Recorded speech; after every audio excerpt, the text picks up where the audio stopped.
I would like to talk about process improvement, and I swear to God, it's not going to be that boring, okay? How many people have ever heard of Lean Six Sigma? Raise them high, raise them high. So we got about 50, 100 maybe? How many people have actually done a Lean Six Sigma project? How fun was it? It was awesome, wasn't it? The reason I say that is because going into Lean Six, it's a huge project, huge. The reason I'm so excited about it is because there's going to be a case study with one of my former buildings. It's not in Georgia, so don't go looking around to see who it is. But we were able to reduce our turnover, our clinical turnover, to be more specific, by exponential numbers, and I have those numbers for you. So Lean Six Sigma actually started in the early 20th century, but it was perfected by this gentleman right here. Now, somebody pronounce his last name and tell me if it sounds like another company, right? So Toyota decided that whenever there was a defect, whenever there was a mistake, whenever there was a process that needed to be improved, what did they do? Did they wait around? No.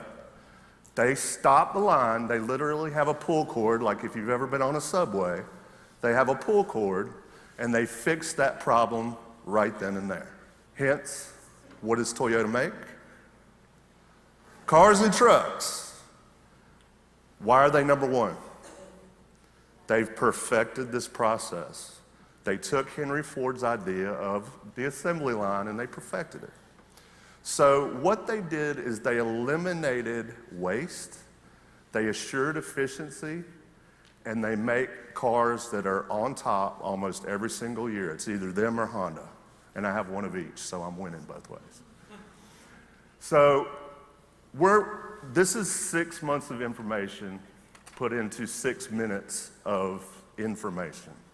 I'm not going to do that to you. If you want to learn more about it, I swear by this because it's a cousin of the QA/PI process. And we all do QA, right? We're only going to focus on 2 things. Those that delay the product and create waste, and what's called DMAIC, and it stands for 5 different things, which we'll go through. All right, so your first step is define. Now, the reason I'm going through this is because I've got 2 teammates of mine, that are gonna do an actual 1.5-minute Lean Six Sigma project. Now, what do you think that project will be? Somebody take a guess. Jerry? They get to be aerospace engineers. So their goal is going to make something that flies the furthest out there. So all I ask is you look forward, and if it comes towards you, I promised Mindy I wasn't gonna hit anybody, just grab it, because they're gonna go through this process in a total of 3 minutes, okay? So you define what the issue is. For us, right now, it's gonna be, we need something that flies out into the audience, right? In this case, in the case study, it's clinical employee turnover. And if you don't believe my numbers, come to 1512 Linden Lane, Marietta, Georgia, and I'll show you my notebooks, because this is true. These are all the reasons. Whenever you look at turnover, you could see this has 20 different reasons. And I'll tell you right now, if you try to do a blanket, silver bullet in your building without being specific to your building, you might as well just throw it away. I pulled this up, then I looked reasons for employee turnover, so something totally different. So it's all about your building or your company or your organization. You cannot just shotgun it and think you're gonna solve everything. Does that make sense? All right, second thing we do is we measure the characteristics of your problem. You wanna find out why, what's going into that, right? You wanna find out why you're losing staff. Why are you losing LPNs? Why are you losing RNs? What's going on? You wanna know, you wanna have data. And you're gonna hear me say data a lot because I am a data junkie.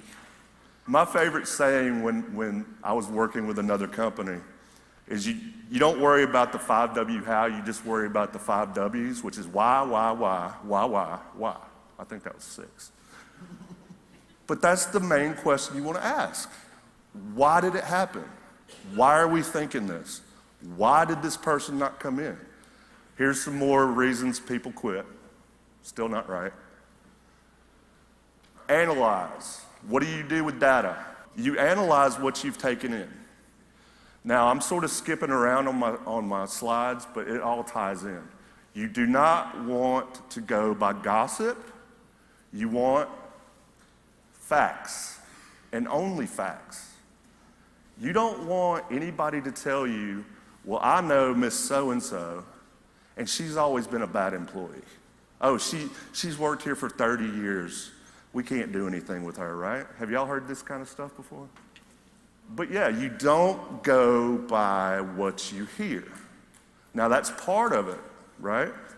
Because how can you measure any of the data in your building? You have to have somebody giving you feedback, right? But you don't want to sit in the lobby with 6 people going around you and saying, well, this is this, this is this, this is this. You have to get actual, tangible facts. So you're going to hear Lean Six Sigma is a living, breathing thing. It is.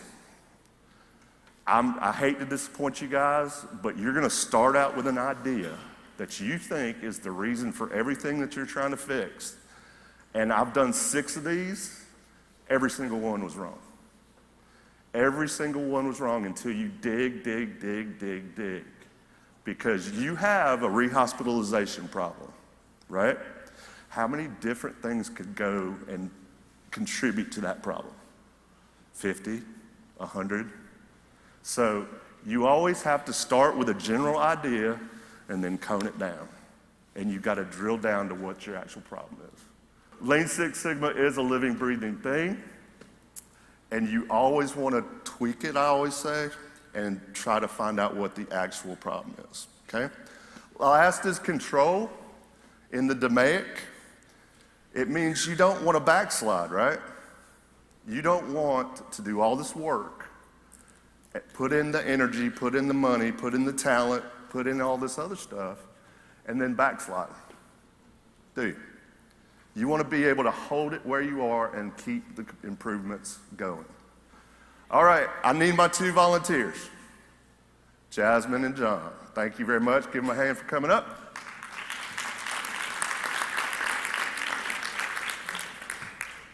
So I gave them the DMAIC.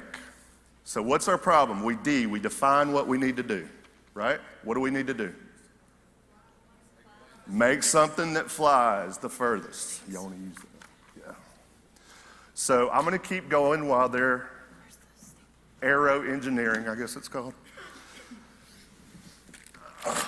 And I gave them a handy dandy pile of supplies. And we're going to see what happens.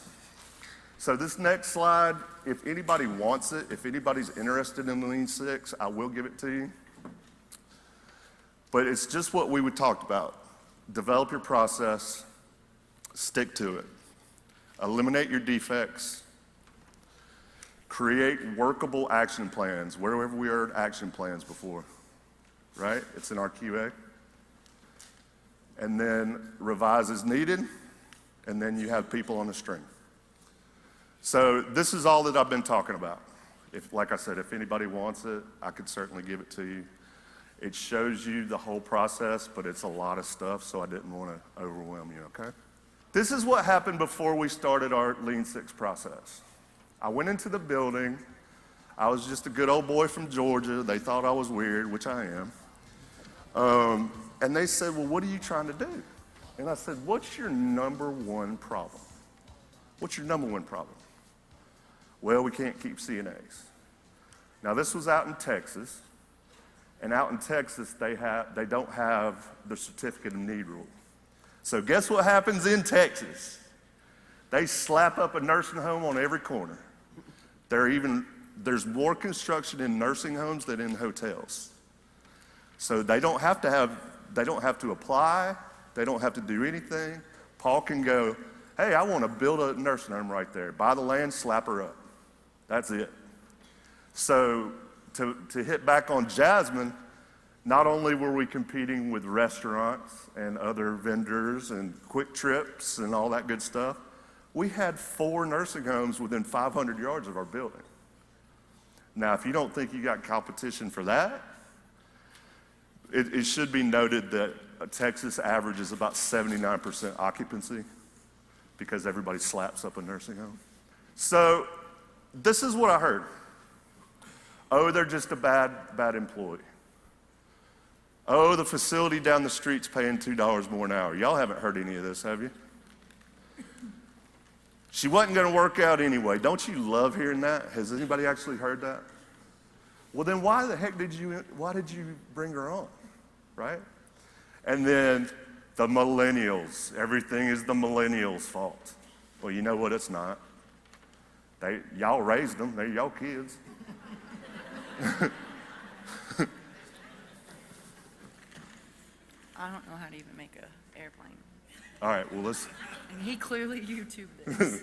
Well, I didn't say you couldn't YouTube. You said you were going to. All right, John, let's try it out. Just throw it? Just throw it.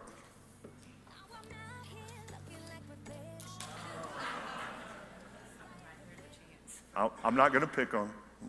All right, you ready?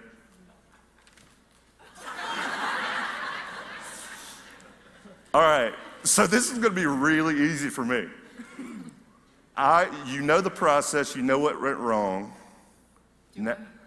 Well, we're going to say you know. So make a second one.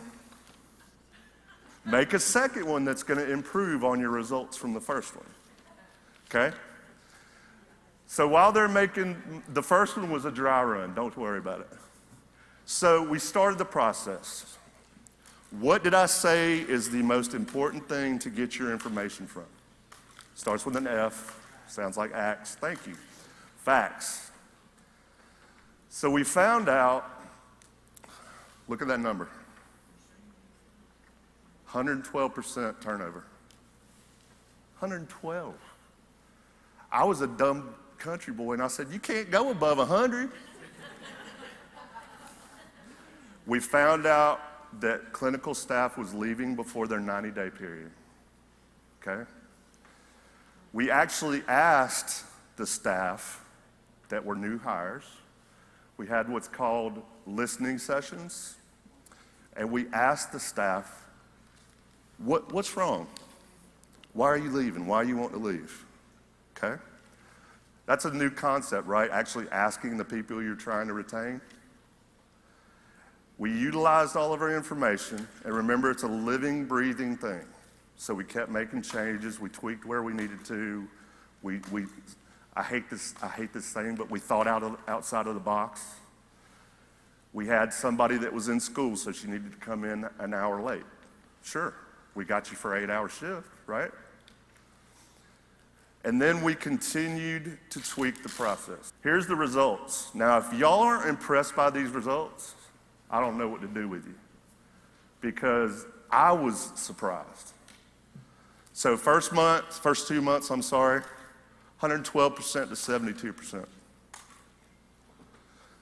5 months, 71% to 38%. 6 months, we were down to 24%. 112, 24. Now, did we have to work our butts off? Yep. Every day, a couple times a week, at least weekly, when we got to 24%. So we were all very pleasantly surprised. Now, we had a huge team.